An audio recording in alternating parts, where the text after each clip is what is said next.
Microsoft अपना बोरिया बिस्तर गोल करके पाकिस्तान को खैरबाद कह गई है। जी हाँ। दुनिया भर का जो एक जाना माना टेक जायंट समझा जाता है माइक्रोसॉफ्ट, उसने पाकिस्तान से अपने ऑपरेशन समेट लिए। माइक्रोसॉफ्ट के जाने से ये मैसेज अक्रॉस द बोर्ड चला गया है कि पाकिस्तान सरमायाकारी के काबिल नहीं है। पाकिस्तान की मईशत की बेहतरी के दावे तो बहुत सारे किए जाते हैं, लेकिन मईशत की हालत क्या है, बड़ी बड़ी कंपनियां किस तरह पाकिस्तान को छोड़ के जा रही हैं। दुनिया की कोई भी बड़ी कंपनी पाकिस्तान में सरमायाकारी नहीं करेगी। जब एक बड़ी कंपनी छोड़ के जाती है तो बाकी कंपनियों को ये मैसेज जाता है कि this country is not good for investment. Wind up करने की वजूहात क्या बताई गई? पॉलिटिकल और इकोनॉमिक इंस्टेबिलिटी, यानी कि सियासी और माशी अदम इस्तेहकाम। अभी भी ब्यूरोक्रेसी की वही हालत है। यहाँ पे कोई काम करने के लिए तैयार नहीं है, टके का काम नहीं करते, तंग करते हैं लोगों को। आप किसी भी फॉरेन कंपनी से बात कर लें, चाहे वो बैंक हो, चाहे वो ऑयल की कोई कंपनी हो, चाहे वो कोई बर्गर चेन हो, कोई भी कंपनी हो, आप जाके उनसे पूछें, वो कहेंगे हमारा सबसे बड़ा मसला ये है कि गवर्नमेंट के जो इदारे हैं।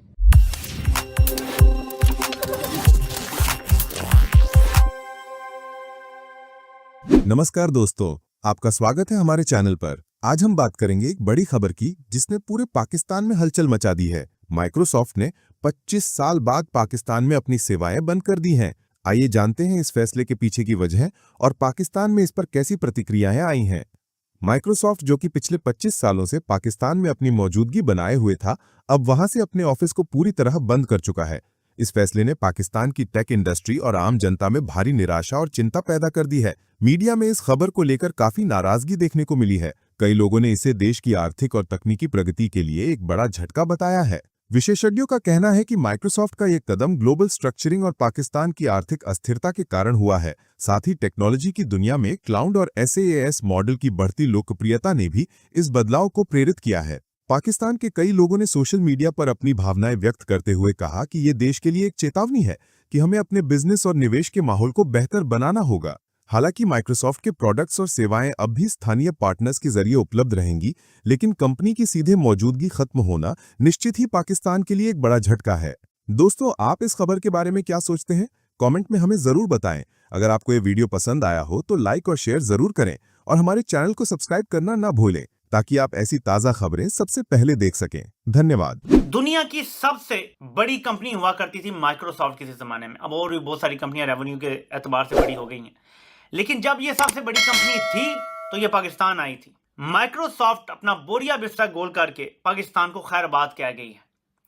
यह पाकिस्तान के लिए कितना सिग्निफिकेंट है, मैं आपको थोड़ा सा एक्सप्लेन करने की कोशिश करता हूं। दुनिया की कोई भी बड़ी कंपनी पाकिस्तान में सरमायाकारी नहीं करेगी। जब एक बड़ी कंपनी छोड़ के जाती है तो बाकी कंपनियों को यह मैसेज जाता है कि this country is not good for investment. Microsoft के जाने से यह मैसेज अक्रॉस द बोर्ड चला गया है कि पाकिस्तान सरमायाकारी के काबिल नहीं है। कि माइक्रोसॉफ्ट जैसा एक टेक जायंट भी पाकिस्तान से जब ऑपरेशंस वाइंड अप करता है, सो इससे ग्लोबली पाकिस्तान का इमेज किस तरह का जाता है कि पाकिस्तान में एक ऐसी इकोनॉमिक अनसर्टनिटी है या यहाँ पर इन्वेस्टर कॉन्फिडेंस किस तरह से एक डिक्लाइनिंग ट्रेंड शो कर रहा है। जो बाहर बैठा सरमायाकार है, क्योंकि मौजूदा हुकूमत ही है जो हमें तवातर के साथ बताती है कि जेंट्री बीच जैसे सरमायाकार अरबों की सरमायाकारी लेकर पाकिस्तान आना चाहते हैं और पाकिस्तान में सरमायाकारी करना चाहते हैं, जबकि हम इस बात को बार बार इस पर जोर दे रहे हैं कि सरमायाकार उसी वक्त आएगा कि जब आपके मुल्क में एक स्टेबिलिटी नजर आएगी, उसको तमाम फैक्टर्स उसको ऐसे कंड्यूसिव नजर आएंगे, ऐसे बेहतर नजर आएंगे कि जहां पर उसको लगेगा कि उसको यहां पर उसकी सरमायाकारी सेफ होगी। एक तरफ लॉ एंड ऑर्डर सिचुएशन है, दूसरी तरफ पॉलिटिकल इंस्टेबिलिटी है और तीसरी तरफ आपके माशी नंबर्स हैं कि जिससे इन तमाम फैक्टर्स की वजह से उसको नहीं नजर आता कि उसके जो बिजनेसेस होंगे यहां पर उसकी जो सरमायाकारी होगी वो उसको कोई प्रॉफिट दे सकेगी। वो उस हवाले से उसकी इन्वेस्टमेंट्स यहाँ पर सेफ नजर आएंगी। सो इन तमाम फैक्टर्स को एड्रेस करना कितना ज़रूरी था।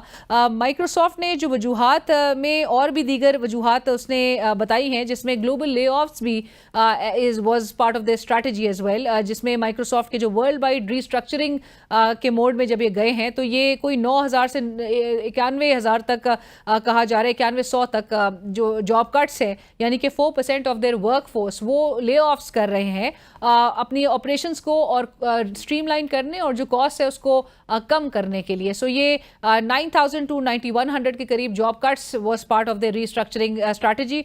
स्ट्रेटेजिक शिफ्ट जो नजर आता है कि जहां पर माइक्रोसॉफ्ट जो है वो अपनी जो फिजिकल प्रेजेंस है अब वो स्मॉलर मार्केट्स यानी कि पाकिस्तान का शुमार जाहिर है कि स्मॉलर मार्केट्स में होता है वहां से निकाल के अब मुंतकिल कर रहा है और रिमोटली जो है अभी ऑपरेशंस जो है वो मैनेज किए जाएंगे फ्रॉम हब्स लाइक दुबई बताया जा रहा है और दीगर मार्केट से। पार्टनर मॉडल के भी हवाले से वो वजह बता रहे हैं कि कंपनी जो है वो ऑलरेडी एक स्केल बैक कर चुकी है अपने डायरेक्ट ऑपरेशंस और अगेन पार्टनर बेस्ड मॉडल पे रिलाई किया जा रहा है कि for business to business sales in Pakistan. इसके अलावा प्रायर रीअसेसमेंट की ये बहुत इंटरेस्टिंग फैक्टर है आपके सामने रखते हैं। 2022 में कहा जा रहा है कि माइक्रोसॉफ्ट उस वक्त से अपनी इन्वेस्टमेंट्स को रीडायरेक्ट करने का फैसला कर चुका था। माइक्रोसॉफ्ट, ये आज की खबर है, मतलब कल की खबर है असल में, माइक्रोसॉफ्ट ने पाकिस्तान छोड़ के जाने का फैसला कर लिया। याद कीजिए इमरान खान के ज़माने में बिल गेट्स आए थे, पोलियो में उन्होंने बहुत मदद की थी। जाहिर है वो पाकिस्तान के साथ दूसरा बिजनेस भी करना चाहते थे, लेकिन जो हालात इन्होंने पैदा कर दिए हैं पूरी दुनिया पाकिस्तान के अंदर जो है उनके साथ, जाहिर है इंटरनेशनल कंपनीज़ के साथ भी, वो छोड़ के अब जा रहे हैं। कल की खबर ये है कि वो अपने एम्प्लॉयज़ को फारिग कर रहे हैं और माइक्रोसॉफ्ट ने पाकिस्तान छोड़ के जाने का प्रोग्राम बना लिया, ऐलान कर दिया है, मनसूबा बना लिया है। लेकिन क्या माइक्रोसॉफ्ट अकेली है? नहीं, ऐसा नहीं है। इससे पहले टोटल, शेल, उबर और उसके साथ साथ क्रीम, ये तमाम की तमाम कंपनीज पाकिस्तान छोड़ के जा चुकी हैं। ये मैंने चंद के नाम लिए हैं, और भी बहुत सारे तमगे हैं जो फील्ड मार्शल साहब की टीम को हासिल हैं, क्योंकि उनके इस पूरे दौर में लोग यहाँ से छोड़ छोड़ के भाग रहे हैं। लेकिन हम अभी चंद दिन पहले ही कह रहे थे कि पाकिस्तान मजबूत और पुरअज़म है और मज़ीद मजबूती और पुरअज़मी की तरफ दिन ब दिन बढ़ रहा है। तो ये माइक्रोसॉफ्ट वाली और बिटकॉइन की वफात वाली खबर जो है ये आप उसी खाते में डाल लें। हालिया अरसे में, हालिया सालों में, वर्षों में हमने देखा कि बहुत सारी जो कंपनियां हैं वो इंपॉर्टेंट कंपनियां जो पाकिस्तान को छोड़ के गई हैं और उसकी मुख्तलिफ वजूहात हैं। अगर आप इसको गूगल भी कर लें आपको बहुत सारी खबरें भी मिल जाएंगी, बल्कि ये सामने आप खबरें देख भी सकते हैं। डॉन न्यूज ने इसके ऊपर 9 नवंबर 2024 को एक पूरा इदारिया लिखा था कि फॉरेन बैंक्स एग्जिट पाकिस्तान। इसी तरीके से ये 8 अगस्त 2024 की खबर है, super rich companies exit the west billions in assets. Exit Pakistan और डी वेस्ट यानी अपना पैसा उन्होंने निकाला है billions in assets from Pakistan. ये द न्यूज की खबर है। इसी तरीके से डॉन की ये खबर है जनाब, 2023 की खबर है। वर्जिन एटलांटिक जो है उन्होंने अपना ऑपरेशन पाकिस्तान में खत्म कर दिया। ये जुलाई 2023 की खबर है। अच्छा, इसी तरह ये जो बैनुल अक़वामी मीडिया है ये भी रिपोर्ट कर रहा है कि टोटल एनर्जीज जो है उन्होंने भी एग्जिट कर दिया पाकिस्तान को, जिसकी वजह से फियर है कि बहुत सारी दीगर कंपनियां भी छोड़ के चली जाएंगी। तो ये सारी खबरें जो है मौजूद हैं इंटरनेट के ऊपर, आप इनको देख सकते हैं, इनको पढ़ सकते हैं, तमाम वजूहात इनके अंदर पढ़ सकते हैं कि कौन कौन सी कंपनी गई है पाकिस्तान को छोड़ के, किस वजह से गई है, उसकी मुख्तलिफ वजूहात है। लेकिन अगर आप सेक्टर्स की बात करें, फार्मास्यूटिकल जो कंपनीज हैं वो छोड़ के गई हैं पाकिस्तान को। उसमें कुछ लोगों ने अपने ऑपरेशंस को महदूद किया है, कुछ ने अपनी इन्वेस्टमेंट को कम किया है। इसमें फाइजर है, सनाफी है, इली लिली है, बायर है। इसके हवाले से बताया जा रहा है कि they have either fully or partially exited the Pakistani market. इसी तरह अगर आप टेलीकॉम सेक्टर की बात करें तो Telenor has sold it's operations in Pakistan. Oil and gas की आप बात करें तो टोटल एनर्जीज की बात होती है, उन्होंने भी अपना जो स्टेक है यहाँ पे वो सोल्ड कर दी है। दीगर सेक्टर्स के अंदर उसमें एयरलिफ्ट है, SWBL है, वावा या वीवा जो कार्स हैं वो है, क्रीम है, have also ceased their operations in Pakistan. Banking sectors के अंदर वो बता रहे हैं कि several international banks have also either left और considering leaving Pakistan due to profitability challenges and other issues. ये बहुत सारी चीजें। अब इनकी वजूहात क्या हैं? ये खबरें मैंने आपको बता दी, पाकिस्तानी मीडिया में, इंटरनेशनल मीडिया में लगी हुई हैं, वो जाके आप गूगल भी कर सकते हैं। अब रीजंस क्या हैं?